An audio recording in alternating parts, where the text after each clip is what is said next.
Thank you so much for this very insightful panel.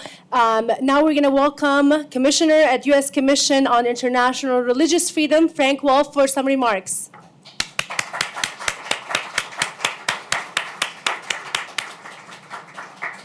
This man is one of my heroes.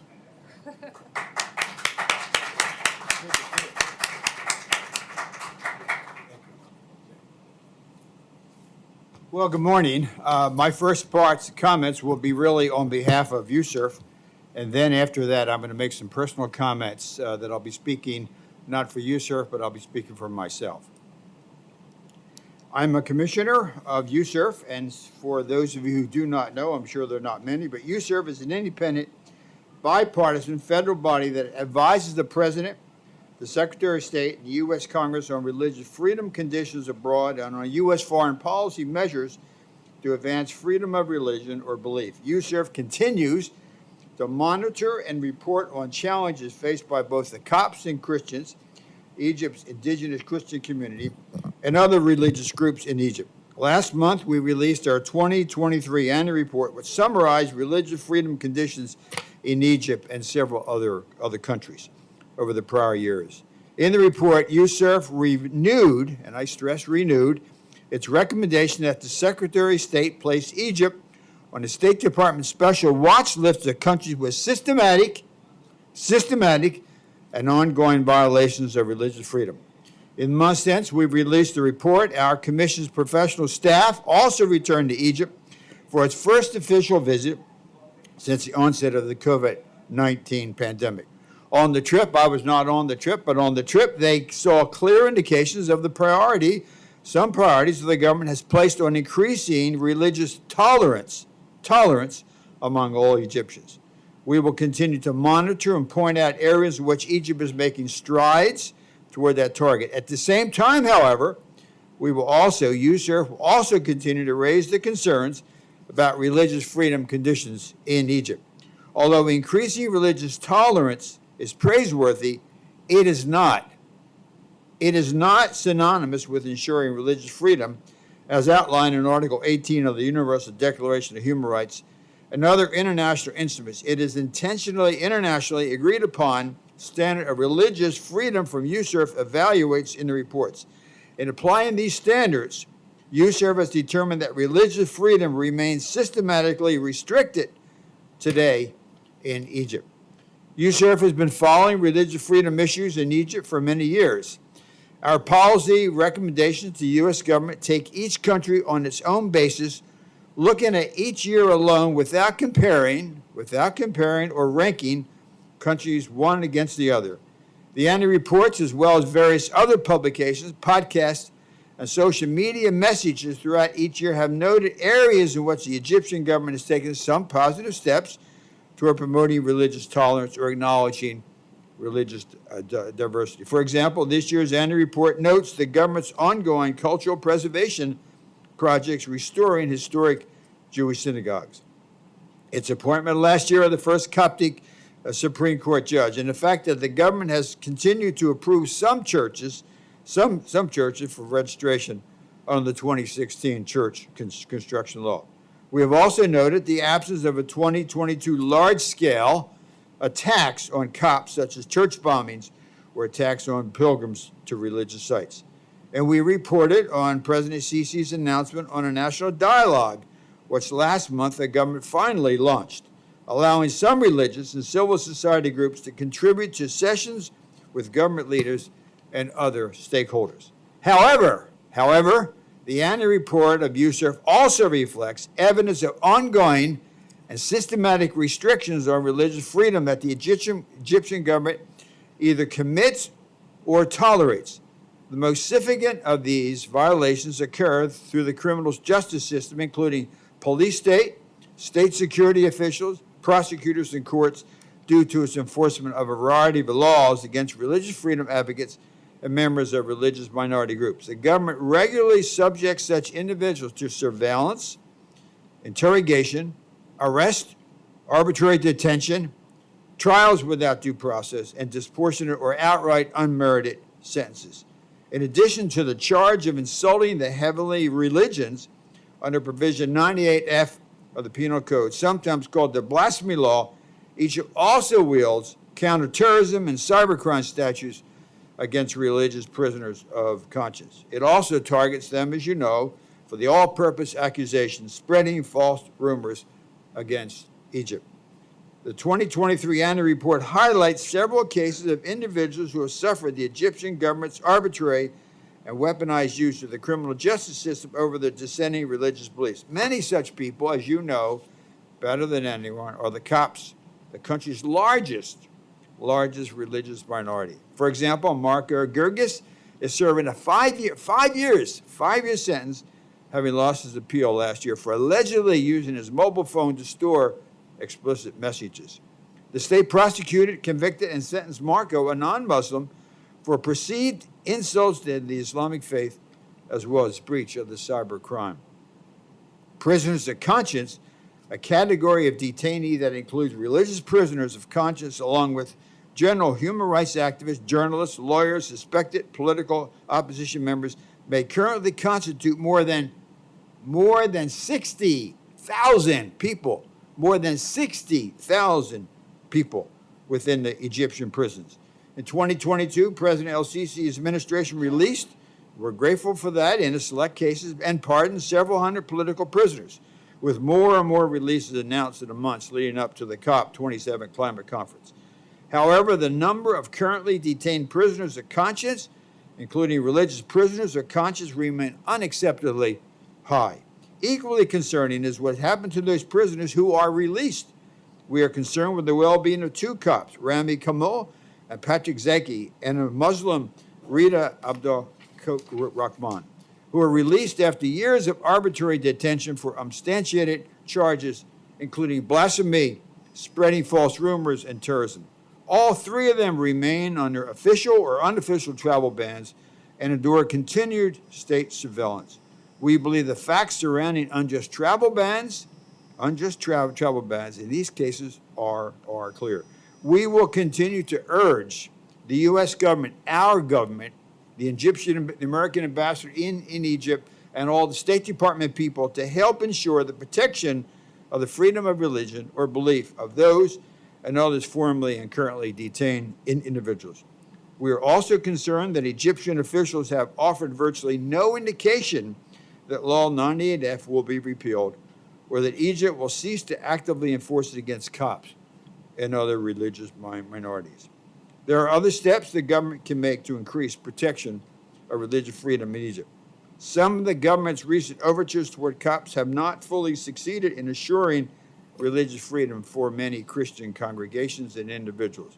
When the church construction law passed in 2016, many people inside and outside of Egypt, including a large number of Christian and Christian members of the parliament and some church leaders, hailed it as a progressive reform of the laws that severely restricted Christians' ability to construct, renovate, or register churches. USCIRF has tracked the government's progress in working through the backlog of registration applications that built up under the 2016 law's passage. We have welcomed the government's committee's announcement each year of what they call batches of approved registration applications. However, the 216 new approvals last month. However, we've also noted the very slow pace of approvals and caution that new church construction has been centered in newer and less populated neighborhoods with reduced net benefit for large numbers of Christians elsewhere in Egypt. After yearly reviews of the data on church registration and construction under the 2016 law, USCIRF has determined that the law as written and implemented over the past 6 years has not fully succeeded in guaranteeing Christians, and all indeed Christians, equal access to adequate and safe houses of worship. Last year, a series of shocking church fires in Egypt, which we all remember, producing mass fatalities, illustrated the effects of decades of institutional discrimination against Christian houses of worship, resulting in inadequate and in some cases unsafe worship facilities. Baha'is, and having been there and talked to the Baha'is have a very difficult time. Jehovah's Witnesses, with the Sunni majority, have no path at all to construction or registration of houses of worship, highlighting a glaring omission in the Egyptian legislation. As such, we recommend that the U.S. government encourage Egypt's creation of a universal law that treats identically the construction, repair, and registration of all religious houses of worship. Similarly, Baha'is have been forced to have a dash on their religion line in the national ID cards, quite frankly, what should be abolished that way, due to the government's refusal to recognize their community's existence. As many here today know, in a society still struggling with inequality and discrimination, some Copts do not wish to advertise their religious background on a document essential to the daily operations of life. Changes to national ID cards that offer equal and universal protection for Egyptians of all faith backgrounds is another point we urge the United States government to push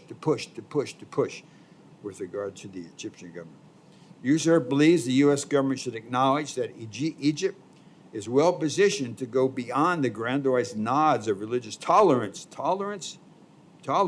It's not religious freedom, and make systematic changes to its laws. For that reason, USERF once again has recommended that the United States continue to withhold a portion of the over $1 billion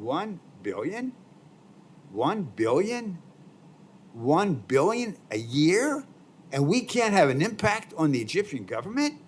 1 billion? Not 1 million, 1 billion. USERF once again recommended that we withhold a portion of that, or the foreign military financing we provide to Egypt if the country does not make progress in human rights in issues including religious freedom. In closing, speaking as a USERF commissioner, before I get to my personal comments, USERF wants Egypt to succeed and the Egyptian people to flourish, all the people of Egypt to flourish. We believe that religious freedom progress in Egypt is especially critical now during the time of great economic stress in the country. And right now, Egyptians of diverse religious backgrounds are united in their need by the need for self-advancement, not only in their economic survival, but also in their ability to exercise their essential right to freedom of religion or belief. That is my comments with regard to speaking as a USERF. Now speaking as a person. I've been to Egypt a number of times. Last time was in 2012 during the very difficult time, if you recall that. We are seeing more prosecution, more persecution, more human rights violations taking place around the world almost at any other time in the history of my life of having served in Congress for a number of years and seeing it. In the Bible, in Ecclesiastes 4:1, it says, "Again, I looked, I saw all the oppression taking place under the sun. I saw the tears of the oppressed, and they have no comforter." Power was on the side of their oppressors, and they have no comforter. My message to you as an individual is we should continue to push, and we should be the comforter. We should be pushing the Egyptian government. You should be meeting with the American ambassador to Egypt when he comes back to the United States. Whenever you know he's coming, they're coming back, you should meet with them. Whenever you go to Egypt, you should ask to meet with the American ambassador. You should go there and present what you're asking for, because many of you have relatives and know people there. You have to ask, and you have to ask. Next, you should be urging congressional delegations to go to Egypt and meet with our ambassador there, so that the ambassador knows that the United States Congress, both Republicans and Democrats, care deeply about these issues. So when the American ambassador meets, but also you should go in and meet with President Sisi and meet with them and push and ask for these things. Lastly, after you go one time, 1 year, you should come back the following year, because many times when you're there, they'll promise you I remember the first meeting that I moved with Mubarak. I thought, wow, he agrees with everything we said. He told me his very best friend was a Coptic Christian colonel, and therefore it's really getting better. It didn't get any better. It didn't change at all. So you need to have the delegation go back and say, last year when we met, we asked for this, and we asked for this, we asked for this. And keep in mind, we give them $1 billion. $1 billion. Because before I make the last comment, I remember in 2012, I was there. And at the end of the meeting, we met with the leader of the Jewish community. Keep in mind, there used to be 75,000 Jewish, 75,000 in 1948 or 1950. And I met with the leader of the Jewish community. She had a little store in Cairo, and she said, Mr. Wolf, we're down now to about 28, 29 people, and we're all old. And we need the help of the United States to speak out on these issues. The last report that I saw, there were 3 Jewish people left in Egypt. And if you look at the report that USAID put out from an independent contractor, there's anti-Semitism in the textbooks. Anti-Semitism is still in the textbooks. And now the Jewish community, God bless them, are down to 2 or 3 people. We should pressure them, because if we're going to give this kind of American taxpayer, in the time that we have a deficit, we have problems here, we should make sure that they follow through on with regard to religious freedom. And I close with this. Yesterday was American Flag Day. In his Flag Day address to the nation in 1942, President Franklin Delano Roosevelt closed with a prayer. He prayed as follows. He said, grant us that simple knowledge, if our brothers are oppressed, then we are oppressed. If they hunger, we hunger. If their freedom is taken away, our freedom is not sure.